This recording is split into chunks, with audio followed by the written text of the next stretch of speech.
Hey everyone, I wanted to go over some interesting news that we got from Capcom, and that's the fact that they've been pulling out these standard model plus figures featuring a lot of the monsters from Monster Hunter Rise. I believe they're going to put out at least one figure for each one of all the brand new monsters introduced in Monster Hunter Rise, and they now went ahead and confirmed a brand new wave of figures that's going to be including a couple of brand new monsters that simply didn't have figures in the past. I believe a couple of months ago we got volume 19, which included Agnosam, Tetranodon, Somnacanth, and Magnamalo, with a couple of extras like Mitsuzune and Kezu. But now this brand new set is actually going to include Almudron, Gauss Harag, Apex Arzuros, and also Apex Zinogre. I believe this is the very first time we're actually starting to see Apex monster figures start appear pretty much anywhere in this, specifically in this series.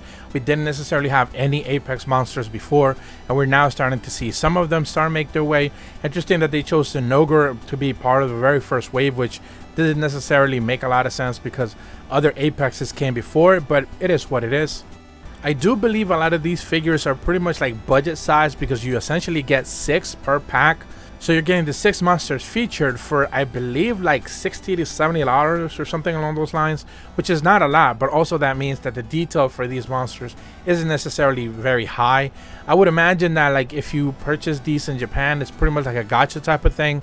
You don't necessarily know which one's gonna get it. They're kind of like sorted, but since you can like buy the complete set of like 6 per specific volume, you can kind of like get all the ones that you want pretty much out of the way like that. I do think there's better value figures out there, especially with like higher details and stuff like that, but they're definitely more costly, and also like you're not gonna be able to get a lot of them for like some of the monsters like Royal Ludroth or anything like that. Like you're not gonna get like a $150 high quality figure of a monster who's not necessarily that much of a fan favorite. So if you do have like a weird monster that's not necessarily one of the really popular ones as your favorite, it's gonna be pretty much the only way for you to be able to get a good figure out of them in any way, shape, or form.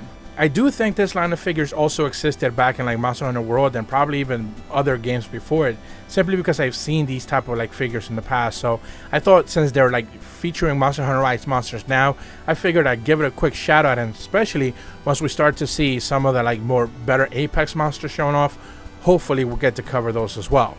But hopefully you guys found this information. If you're brand new to my channel, be sure to leave a like and subscribe. Hit the bell to receive notifications when the videos go up. And as always, thank you so much for watching. See ya.